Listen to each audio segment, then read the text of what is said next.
நீங்கள் தனியாக இருக்கிற போது நீங்க தட்டினீர்கள் என்றால் ஆபாச படம், அரை நிர்வாண படம் கொட்டுகிறது. அது மட்டுமல்ல, நீங்க நினைக்கிறீங்க இந்த மொபைல் போன் நான் பேசுகிறேன் இது கேட்கல, நான் ஆஃப் பண்ணி வச்சிருக்கேன்னு நீங்க நினைக்கிறீங்க. இல்லை, நான் பேசுகின்ற ஒவ்வொன்றையும் இந்த மொபைல் போன் கேட்டுக்கொண்டிருக்கிறது. உங்கள் எல்லா புகைப்படங்களையும் கண்காணித்துக் கொண்டிருக்கிறது. ஒண்ணு இல்லைங்க, நீங்க சும்மா இப்ப நான் இன்சூரன்ஸ் அப்படின்னு நான் 3 முறை பேசிட்டேன்ல, நான் போனா இன்று மாலை அல்லது நாளை காலைக்குள் இன்சூரன்ஸ் தொடர்பான விளம்பரம் எனக்கு எஸ்எம்எஸ்ல வரும், என் பேஸ்புக்ல வரும். ஆர்டிபிஷியல் இன்டெலிஜென்ஸை பயன்படுத்தி இந்த மொபைல் உங்களை பார்த்து கொண்டே இருக்கிறது. உங்கள் மொபைல் உங்களை பற்றிய ஸ்கேனிங், டிஜிட்டல் மார்க்கெட்டிங் நாங்க பண்றோம். டிஜிட்டல் மார்க்கெட்டிங்கை பற்றிய படிப்பு இருக்கிறது. ஒவ்வொரு மொபைல்லையும் உங்களை ஸ்கேன் பண்றாங்க. இவர் 6 மணிக்கு எழுந்திருக்கிறார், 7 மணிக்கு பேஸ்புக்கு வரார், 8 மணிக்கு இந்த சைட்டை பார்க்கிறார். எல்லாமே டேட்டாவாக இருக்கிறது.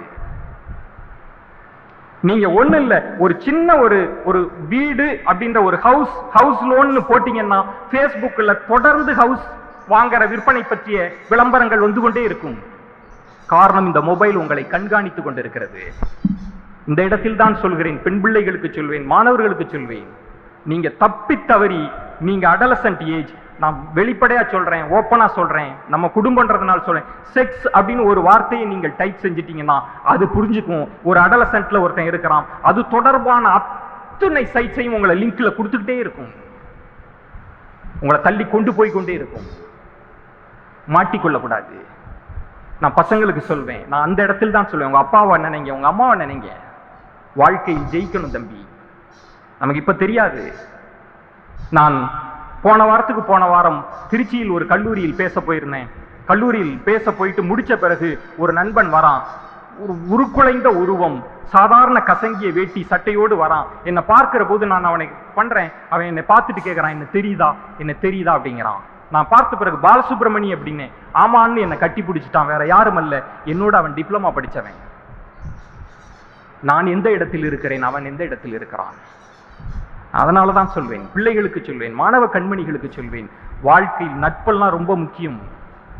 நாளை உங்கள் நண்பன் எங்கேயோ போய் விடுவான், ஆனால் உங்கள் அப்பாவும் அம்மாவும் உங்கள் தங்கச்சியும் தான் உங்களுக்காக காத்து கொண்டிருப்பார்கள். கவனமாக இருக்கணும், அவங்களுக்காக படிக்கணும்.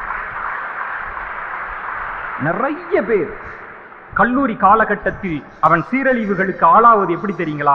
தவறான பாதைகளுக்கு போவதனால. நட்பு உயர்ந்தது தான், ஃப்ரெண்ட்ஷிப் கிரேட் தான், ஃப்ரெண்ட்ஷிப்பை விட உயர்ந்தது எதுவுமே கிடையாது, நான் ஒத்துக்கொள்கிறேன். ஆனால் பல தவறான விஷயத்துக்கும் ஃப்ரெண்ட்ஷிப் தான் காரணமாக இருக்கிறது. நல்லா இருக்கக்கூடிய பையன் எப்படிங்க போதை பழக்கத்துக்கு ஆளாகிறான்? அவங்க அப்பாவும் அம்மாவும் பொத்தி பொத்தி வளர்த்த பிள்ளை கல்லூரி வந்த பிறகு போதை பழக்கத்திற்கு எப்படி ஆளாகிறான்? ஒரு ஃப்ரெண்டு இன்டியூஸ் பண்றான். கவனமாக இருங்கள் பிள்ளைகளே, இலக்குகளை நோக்கி பயணியுங்கள். ஜெயிக்கணும், வாழ்க்கையில ஜெயிக்கணும். பெருசா யோசிங்க, லட்சத்துல யோசிங்க, கோடியில யோசிங்க. நம்ம அப்பா அம்மாவை அப்படி கொண்டு போய் நிறுத்தணும் என்று யோசியுங்கள். உங்களுக்காக யோசியுங்கள். அப்படி உங்கள் வாழ்க்கையை திட்டமிட்டுக் கொள்ளுங்கள். நான் மீண்டும் சொல்வது இதுதான், திறமை நம்மள்கிட்ட இருக்கிற பெரிய சிக்கல், நம்மிடம் இருக்கக்கூடிய திறமையை நம்மால் அறிந்து கொள்ள முடியவில்லை. எனக்கு என்ன பொட்டன்ஷியல் இருக்கு எனக்கு தெரியாது, எனக்கான ஆப்பர்ச்சுனிட்டி எங்க இருக்கு எனக்கு தெரியாது. இதுதான் பெரிய சவால். அந்த வாய்ப்புகளை நாம் தொடர்ந்து ஏற்படுத்தணும். தவம் போல் இந்த கல்லூரி வாழ்க்கையை நீங்கள் பயன்படுத்தணும். திருநெல்வேலியில் ஒரு பெண் சொன்ன வாசகம் எனக்கு ரொம்ப பிடிச்ச வாசகம். நான் உங்களுக்கும் அந்த அறிவுரையை தான் சொல்லணும்னு ஆசைப்படுறேன். இந்த கல்லூரி வாழ்க்கையை எப்படி பயன்படுத்திக் கொள்வது? நீங்க எல்லாரும் +2ல போட்டு உங்களை டார்ச்சர் பண்ணி தான் அங்க கொண்டு வந்திருக்கிறாங்க. எனக்கு தெரியும், படிடா, டியூஷன், படி படி படி படி அப்படின்னு போட்டு ஒரு பிரஷர் குக்கர்ல போடுற மாதிரி போட்டு தான் உங்களை கொண்டு வந்திருக்கிறாங்க. என்ன ப்ராப்ளம் இருந்துறீங்களா? தமிழ்நாட்டில், குறிப்பா தமிழ்நாட்டில் நீங்க டிராபிக் சிக்னல்ல பார்த்திருப்பீங்க. ரொம்ப நேரம் சிக்னல்ல காக்க வச்சிருந்தாங்கன்னு வைங்க, ரொம்ப நேரம் இருந்துட்டான்னு வைங்களேன், சிக்னல் போட்டோடனே பூத்துன்னு பாஞ்சுக்கிட்டு போவான். கவனிச்சிருப்பீங்களா? அவ்வளவு வெயிட் பண்ணேன், அவ்வளவு வேகமா போவான். அது மாதிரிதான் கல்லூரிக்கு வந்தவுடன் பல பிள்ளைகள் என்ன பண்றான், +2 வரைக்கும் நம்மளை டார்ச்சர் பண்ணிட்டான்டா, இனிமே நான் வாழ்க்கையில் எக்ஸ்ப்ளோர் பண்ண போறேன் அப்படின்னு தடமாறி வேகமாக போவாங்க. இந்த துயரம் தமிழ்நாட்டில் நிறைய நடக்கும். அந்த இடத்துல கவனமாக இருங்கள்.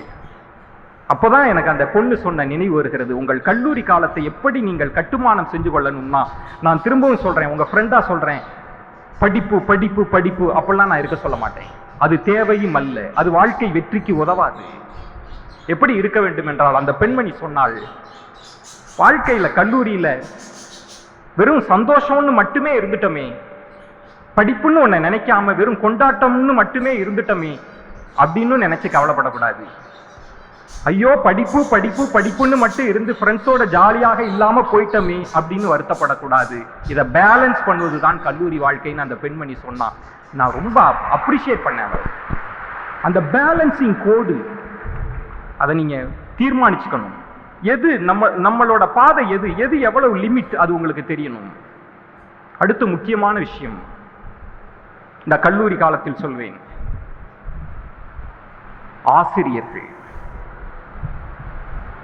இன்றைக்கு இருக்கிற பெரிய சிக்கல் பெற்றோர்களுக்கும் மாணவர்களுக்கும் இருக்கிற கேப். அப்பாவை புரிஞ்சுக்க மாட்டான், அப்பாவை எதிரியா பார்ப்பான்.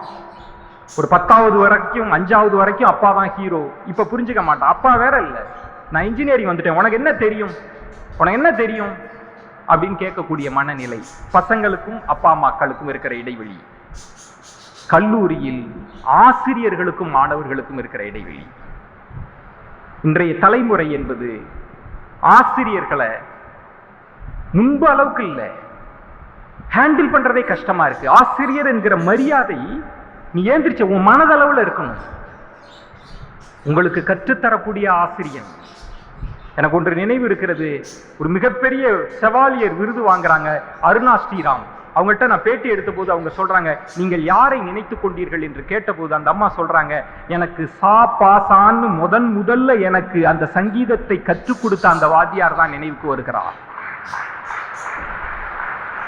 உங்களுக்கு சொல்லிக் கொடுக்கக்கூடிய அந்த உறவு இருக்குல்ல, அதை பர்ஃபெக்டா மெயின்டைன் பண்ணுங்க. டிசிப்ளின். வாழ்க்கையில் ஒழுக்கம் இல்லாமல் வெற்றி வராது, ஒழுக்கம் இல்லாத வெற்றி பயன் தராது, அது வெற்றியும் ஆகாது. இதை புரிந்து கொள்ளுங்கள். Discipline, self discipline. நான் போன முறை வந்தபோது சொன்னாங்க, எங்க கல்லூரியில மொபைல் போன் அலோடு கிடையாதுன்னாங்க. ஆனா இந்த முறை வேற வழி இல்லை, யூஜிசியே சொல்றாங்க மொபைல் போனை கையில் கொடுங்கன்றாங்க. உங்கள் கைகளில் தான் இந்த மொபைல் போன் இருக்கிற போது வேற யாரும் உங்களை தடுக்க முடியாது. நீங்க கேர்ஃபுல்லா இருக்கு, சலனப்படுகிற வயது தான், கேர்ஃபுல்லா இருக்கு. அடுத்து எக்ஸ்ட்ரா கரிக்குலர் ஆக்டிவிட்டி. ஸ்போர்ட்ஸ் உனக்கு பிடிச்சிருக்கா, எக்ஸ்ப்ளோர் பண்ணு. ஸ்போர்ட்ஸ் கோட்டா இருக்கு, 40% 50% தான் மதிப்பெண் வாங்குற. ஸ்போர்ட்ஸ்ல நல்ல சர்டிபிகேட் வச்சிருக்கிறியா, சென்ட்ரல் கவர்மெண்ட்ல ஸ்போர்ட்ஸ் கோட்டாவை 20% உயர்த்தி இருக்கிறார்கள். ஸ்போர்ட்ஸ் எக்ஸ்ப்ளோர் பண்ணுங்க, நிறைய வாசியுங்கள், புக்ஸ் படிங்க, நிறைய புக் படிங்க. அடுத்து முக்கியமானது பிள்ளைகளுக்கு சொல்லுவேன், நான் பார்க்கிறேன் இன்றைய இளைய தலைமுறை, ஒரு அஜித் வரார் அப்படின்னா 1,00,000 இளைஞர்கள் கூடி இருக்கிறான், கத்துறான், கதறான், அழுகிறான். ஒரு அஜித், ஒரு விஜய் வந்தான். என்னுடைய கவலை, நீங்க அவருக்கு ஃபேனா இருப்பதில்லை, உங்களுக்கு யார் ஃபேனா இருக்க போற? உங்களை தேடி 1,00,000 பேர் எப்ப வரப்போறான், அதை யோசியுங்கள். உங்களுக்காக. நான் பெரிய ஒரு பிசினஸ் மேனை பேட்டி கண்ட போது அவர் சொன்னார், அவரோட சிடி எல்லாம் பார்த்தா என்ன மாதிரி தன்முனைப்பு பேச்சாளர்களோட சிடியை தான் அவர் போட்டு டெய்லி கேட்கிறார். வாழ்க்கையில் வெற்றி பெறுவதற்கான சிடியை கேட்கிறார். அப்ப நான் அவர்கிட்ட கேட்டேன், சார் ஏன் சார் ஒரு இளையராஜா சாங், ஒரு ஏஆர் ரஹ்மான் சாங் அது மாதிரிலாம் போட்டு கேட்க மாட்டீங்களா? எப்பயாவது கேட்பேன். இல்ல நிறைய இந்த சிடியை வச்சிருக்கீங்களே. அப்போது அவர் சொல்கிறார், இளையராஜா சாங்கை கேட்டா அவருக்கு லாபம், எனக்கு என்ன லாபம், இந்த சிடியை கேட்டா எனக்கு லாபம் அப்படின்னார். உங்களுக்கு என்ன தேவை, அதை நோக்கி ஓடுங்கள். நான் கடைசியாக சொல்வது, பொறியியல் கல்லூரி மாணவர்களாக இருந்தாலும் ஒரு சின்ன கதையை சொல்லி, 3ஆம் வகுப்பு கதையை சொல்லி முடிக்கலான்னு நினைக்கிறேன். என்னடா அது 3வது வகுப்பு கதையை சொல்றானே அப்படின்னு நினைக்காதீங்க. நான் ஒவ்வொரு ஸ்கூல்லையும் இதை தான் சொல்லுவேன். இது உங்களுக்கும் பொருந்தும், எல்லோருக்கும் பொருந்தும். இந்த உலகம், இந்த கல்லூரியை விட்டு நீங்கள் வெளியே வருகிற போது இந்த எப்படிப்பட்ட உலகத்தை நீங்கள் பார்க்க போகிறீர்கள். அதுக்கு ஒரு உதாரண கதை சொல்கிறேன், இந்த உலகம் எப்படி மாறி இருக்கிறது என்பதை தெரிந்து கொள்வதற்காக. இப்ப கார்ட்டூன்ல கூட இருக்கு. நான் 3ஆம் வகுப்பு படிச்சப்ப வந்த கதை. ஒரு ஃப்ரெண்ட் இருக்கான். அவன் தன்னுடைய இன்னொரு நண்பனை காட்டுக்கு தாண்டி ஒரு திருவிழா, கோயில் இருக்கு, திருவிழாவுக்கு கூப்பிடுறான் ஃப்ரெண்ட. ஏ வாடா திருவிழாவுக்கு போயிட்டு வரலாம். அவன் ஃப்ரெண்டு சொல்றான் எங்க அப்பாட்ட கேட்கணும் அப்படின்னு. அவன் பேர் சுரேஷ். அவன் சொல்றான் சுரேஷ் வந்து எங்க அப்பாவை கேட்கணும். இவன் போய் அவங்க அப்பாட்ட சொல்றான், அங்கிள் அனுப்பி வைங்க சுரேஷை என் கூட.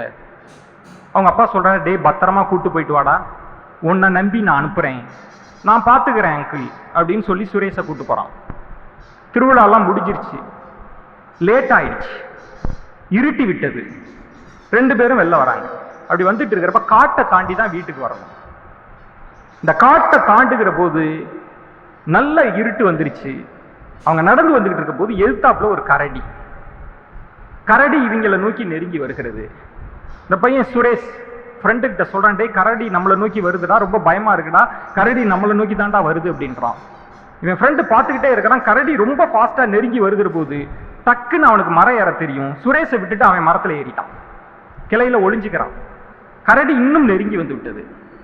கரடி நெருங்கி வந்தோடனே சுரேஷுக்கு ஒன்று ஸ்ட்ரைக் ஆகுது.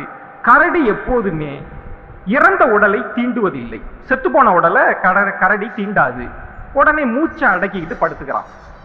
கரடி வந்து அப்படியே மோப்பமிட்டு பார்க்குது. இதான் அவன் ஃப்ரெண்டு மரத்துல இருந்து பார்க்கறான். மோப்பமிட்டு பார்த்துட்டு இறந்துட்டான்னு சொல்லிட்டு கரடி போயிடுது.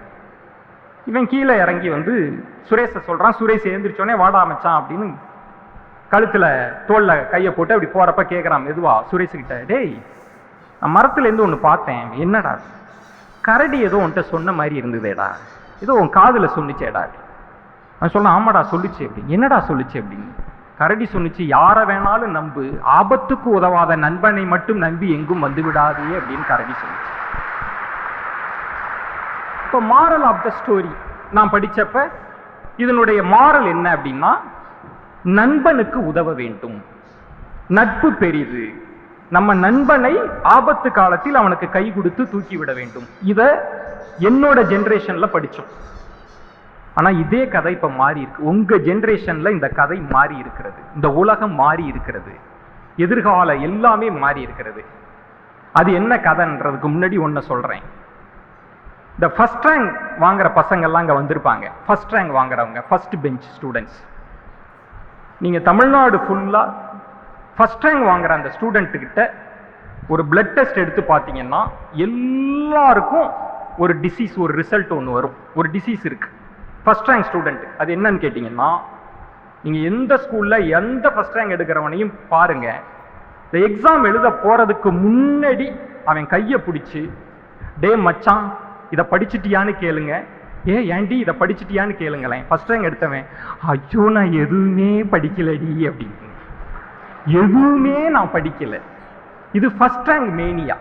நீங்க எந்த ஃபர்ஸ்ட் ரேங்க் பாருங்களேன், எவனுமே சொல்ல மாட்டான், நான் நல்லா படிச்சிட்டேன்டா, சூப்பரா படிச்சிட்டேன்டா, நீ படி அப்படிலாம் சொல்ல மாட்டான். அது என்ன காரணம் அப்படின்னா, இந்த ஃபர்ஸ்ட் ரேங்க் எடுக்கிற பொண்ணு என்ன நினைக்கிறா, நான் நல்லா படிச்சு நல்ல மார்க் வாங்குறது எவ்வளவு முக்கியமோ, மற்றவன் நல்லா படிக்காம மார்க் வாங்காம இருக்கிறது ரொம்ப முக்கியம்னு நினைக்கிறான். அப்பதான் நம்ம ஃபர்ஸ்ட் ரேங்க் வாங்க முடியும், இப்படிதானே நினைக்கிறா. இதுதான் அவனோட தாட்டா இருக்கு. இப்ப நான் இந்த கதையை சொல்றேன். இப்ப மாறின கதையை சொல்கிறேன். ஃபர்ஸ்ட் ரேங்க் ஸ்டூடெண்ட்டுக்கு இது பொருந்தும். இதே மாதிரி காட்டுக்கு போறாங்க, திருவிழாவுக்கு போறாங்க, சுரேஷோட போறான், லேட் ஆயிடுச்சு, திரும்பி வரான், காட்டை கடக்கணும். இந்த முறை கரடி கிடையாது, ஒரு சிறுத்தை நிக்குது. சிறுத்தை இவங்களை நோக்கி நகர்கிறது. சுரேஷ் பதட்டம் அடைகிறான், டேய் சிறுத்தை நம்மளை நோக்கி வருதுடா அப்படின்னு. அவன் ஃப்ரெண்டு பார்க்கறான், வேற ஒண்ணுமே செய்யல, ஒரு பேக் ஒன்று மாட்டி இருக்கிறான். அந்த பேக்கோட ஜிப்பை ஓபன் பண்றான். 2 புத்தம் புதிய கேன்வாஸ் ஷூ இருக்கு. அந்த 2 ஷூ எடுத்து அவசர அவசரமா மாட்டுறான். சுரேஷ் கேட்கிறான், என்னடா பண்ற அப்படின்னு. ஷூவை மாட்டுறேன் அப்படின்னு. எதுக்குடா அப்படின்னு. வேகமா ஓட அப்படின்னு. சுரேஷ் சொன்னான், முட்டாளாடா நீ, எந்த ஷூ போட்டு ஓடினாலும் சிறுத்தையை விட வேகமா ஓட முடியுமாடா. அவன் சொல்றான், நீ தாண்டா முட்டாள், என்னோட நோக்கம் சிறுத்தையை விட வேகமாக ஓடுவதல்ல, உன்னை விட வேகமாக ஓடுவது. மாரல் ஆஃப் த ஸ்டோரி என்ன சொல்றாங்க தெரியுங்களா? இதான் ரொம்ப முக்கியம். போட்டி நிறைந்த உலகத்தில் தகுதியும் திறமையும் வல்லமையும் புத்திசாலியும் திறமும் உடையவர்கள் மட்டுமே வெற்றி அடைய முடியும். இதுதான் இன்றைய ஜெனரேஷனுடைய வாழ்க்கை முறை. போட்டி நிறைந்த உலகம். நீங்க வெளியில் வருகிற போது நான் சொன்னேன் இல்லையா, 20 லட்சம் சம்பளம் கொடுக்கிற ஒரு கார்ப்பரேட் கம்பெனி இருப்பான். அந்த கம்பெனிக்கு நீங்க இன்டர்வியூக்கு போகிற போது உங்களை போன்ற ஒரு விவசாயியின் மகன் மட்டும் வரமாட்டான், கிராமப்புறத்தில் இருந்தும் வரமாட்டான். ஒரு ஜட்ஜோட பிள்ளைகள் வருவாங்க, ஒரு கலெக்டரோட பிள்ளை வருவாங்க, ஒரு மிகப்பெரிய செல்வந்தர் வீட்டு பிள்ளைகள் வரும், பெரிய யூனிவர்சிட்டியில் படித்த பிள்ளைகள் வரும். அந்த பிள்ளைகளோடு தான் நீங்கள் போட்டி போட போகிறீர்கள். உங்க பக்கத்து சீட்ல இருக்கிற மாணவியோடு போட்டி போட போறதில்லை. இன்னும் இந்த உலகத்தில் இன்னும் கொஞ்ச நாளைக்கு பிறகு வெளிநாடுகளிலிருந்தும் வரக்கூடியவர்களிடமிருந்தும் நீங்க போட்டி போட போறீங்க. சோ தகுதிகளை திறமைகளை வளர்த்து கொள்ளுங்கள். அதற்கான பிளாட்ஃபார்மை இந்த கல்லூரி கொடுத்திருக்கிறது. நான் சில விதைகளை தூவி இருக்கிறேன். நான் மீண்டும் சொல்வது, பல பேச்சாளர்கள்லாம் சொல்லுவாங்க, என் பேச்சை கேட்டு ஒரு 3 பேர் வெற்றி அடைந்தால் என் பேச்சுக்கு வெற்றி அப்படின்னு சொல்லுவாங்க. அதுல எல்லாம் எனக்கு நம்பிக்கை கிடையாது. அவசரப்பட்டு கைத்தட்டிராதீங்க. நான் 3 பேருக்காக பேச வரல, ஒட்டுமொத்த எல்லோருக்கும் பேச வந்திருக்கேன். நீங்க எல்லாரும் ஜெயிச்சாதான் என்னுடைய வெற்றி. இதில் ஒருத்தன் தோத்தா கூட அது நான் தோற்றதாக கருதுகிறேன். வாழ்க்கையின் வெற்றிக்காக பெரிதாக கனவு காணுங்கள். ஒரு 6 வருஷம் 7 வருஷம் இந்த கல்லூரி என்ன பாதையை வகுத்து கொடுத்திருக்கிறதோ அதை நோக்கி போங்க. உங்களுடைய எல்லா டேலண்ட் எல்லாத்தையும் தன் வசப்படுத்திக் கொள்ளுங்கள், கூர்தீட்டிக் கொள்ளுங்கள். வருங்காலம் எதிர்காலம் மிகப்பெரிய வாய்ப்பை கொடுக்குது. அதுக்கு பணம் தேவை கிடையாது, அதுக்கு சாதி தேவை கிடையாது, அதுக்கு கருப்பா சவப்பா தேவை கிடையாது, நீ என்னவா இருக்க தேவை கிடையாது. உன்னிடம் திறமை இருந்தால் நீ வெற்றி பெறலாம். அந்த திறமையை நோக்கி நகருங்கள் என சொல்லி